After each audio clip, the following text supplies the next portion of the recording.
Varieties. കക്കിരി എന്നൊക്കെ പറയും. അതുകൊണ്ട് നമ്മളൊരു ചെറിയൊരു വെറൈറ്റി സ്നാക്കാണ് നമ്മുടെ വിഭവം. ആ സ്നാക്ക് നമ്മളത് എപ്പിസോഡ്. അപ്പൊ സ്കിപ്പ് ചെയ്യാതെ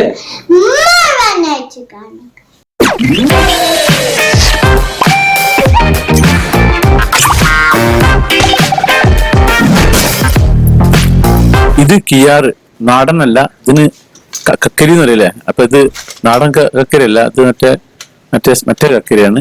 അപ്പൊ ഇതിന് ചെറുതായിട്ട് നല്ല നൈസായിട്ട് ഇങ്ങനെ കംപ്ലീറ്റ് തോലൊന്നും ചേർത്തണ്ട, ഇതേപോലെ ഇങ്ങനെ വളരെ കനം കുറഞ്ഞു കൊടുക്കും. കാരണം കുറച്ചുകൂടി കനമാണെങ്കിൽ കൂടെ, അത് കുറച്ച് കനം കുറഞ്ഞ് അധികം പോയിക്കുന്നു. അപ്പൊ ഈ ഒരു ഭാഗം മറ്റൊരു ഭാഗത്തിനുള്ള കുരു കാര്യങ്ങളൊക്കെ അതിൽ തന്നെ ഇരുന്നോട്ടെ. മറ്റേ ഭാഗം ഇതേപോലെ ആക്കിയിട്ട് അത് റെഡിയാക്കി വെക്കുക. ഇത് ഞാനിഞ്ഞൊരു പ്ലേറ്റിലേക്ക് മാറ്റി വെക്കുകയാണ്. ഇത് നമുക്ക് ഒരു 4 ഇങ്ങനത്തെ ഒരു പീസിനൊരു കോഴിമുട്ട എന്നുള്ളതൊക്കെ ചെയ്യാം. വളരെ സിമ്പിളായിട്ട് ഉണ്ടാക്കുന്ന ഒരു സംഭവമാണ്. അപ്പോൾ ഒരു കോഴിമുട്ട ഞാൻ ഉടച്ചിട്ട് അതിലേക്കൊരു സ്വല്പം ഉപ്പിടുന്നുണ്ട്. എന്നിട്ടൊരു നോൺ സ്റ്റിക്ക് പാത്രത്തിലാണ് ചെയ്യുന്നത്.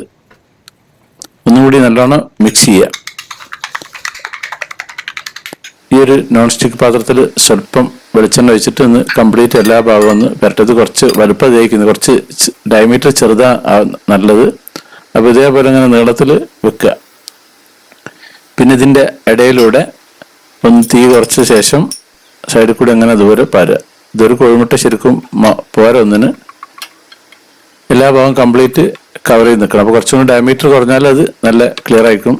അപ്പോൾ ഇതുപോലെ ഒന്നാക്കിയിട്ട് ചൂട് സ്വല്പം കൂട്ടുക, പിന്നെ ചൂടൊന്ന് കുറച്ച് ശേഷം അതിന് ശേഷം ഇതേപോലെ ഒരു മരത്തിന്റെ ചട്ട കൊണ്ട് ഇങ്ങനെ റോളാക്കിയിട്ട് എടുക്കണം നമുക്ക്.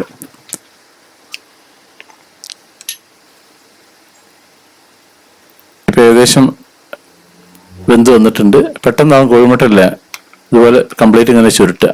ചിലപ്പോൾ കുറച്ച് ഒട്ടി പിടിക്കുന്ന പോലെ തോന്നും, പക്ഷെ എന്നാലും അങ്ങനെ ഇതേപോലെ അങ്ങനെ ആക്കിക്കൊണ്ടിരുന്നാൽ കംപ്ലീറ്റ് റോളായി കിട്ടും. ഇതൊരു യൂറോപ്യൻ സ്റ്റൈലിലാണ് സാധനം. ഞാൻ മുമ്പ് യൂറോപ്പിൽ പോയ സമയത്ത് ഇങ്ങനത്തെ ഒരു സാധനം കഴിച്ചിരുന്നത്. ഇതേപോലത്തെ അവിടെ അങ്ങനെ ഭക്ഷണത്തിലൂടത്തിൽ ഇതുണ്ടാവും. അപ്പോൾ ഇതേപോലെ ഞാനത് പ്ലേറ്റിലേക്ക് വെച്ചിട്ടുണ്ട്. ഇതിന് നമ്മുടെ സൗകര്യം പോലെ കട്ട് ചെയ്യാം. ഞാനൊരു 4 പീസാക്കിയിട്ട് കട്ട് ചെയ്യുന്നുണ്ട്. ഒന്ന് സെൻറ്ററാക്കി, പിന്നെ അതുപോലെ ഇതിൻ്റെ റാഫാക്കിയിട്ട്, പിന്നെ ഇതുപോലെ റാഫാക്കിയിട്ട്, പിന്നെ ഇതിൻ്റെ ചുറ്റുപാടും പിന്നെ അവിടെ എങ്ങനെ വെച്ച് കഴിഞ്ഞാൽ ഇതേപോലെ ഇതിൻ്റെ ബാക്കിയുള്ള പീസുകളൊക്കെ സൈഡൊക്കെ അങ്ങനെ ഉണ്ടാവും. അതൊക്കെ ഒന്ന് കട്ട് ചെയ്തിട്ട് അതിൽ വെക്കും. പിന്നെ അതിന് ശേഷം പിന്നെ അതിൽ കുറച്ച് ഉപ്പ് വിതറും, പിന്നെ കുരുമുളക് വിതറും. എന്നിട്ട് നമ്മളെ പ്ലേറ്റിലുണ്ടാവും. അപ്പം ഞാൻ കുറച്ച് ഉപ്പ് സ്വല്പം ഇതിൻ്റെ മുകളിലേക്ക് ഇടുന്നുണ്ട്, പിന്നെ കുറച്ച് കുരുമുളക് പൊടി. ഇതിങ്ങനെ വെറുതെ കഴിക്കാം ഭക്ഷണത്തിൻ്റെ കൂട്ടത്തിൽ. അപ്പം ഈ ഒരു ഐറ്റമാണ് നമ്മുടെ ഇന്നത്തെ ഐറ്റം. സാക്സ് വെറൈറ്റീസ് ചാനൽ നിങ്ങൾ ആദ്യമായിട്ട് കാണുന്നവരാണെങ്കിൽ അത് സബ്സ്ക്രൈബ് ചെയ്യാൻ മറക്കരുത്, ലൈക്ക് ചെയ്യാൻ മറക്കരുത്, കമന്റ് ചെയ്യാൻ മറക്കരുത്, ഷെയർ ചെയ്യാൻ മറക്കരുത്. Thank you.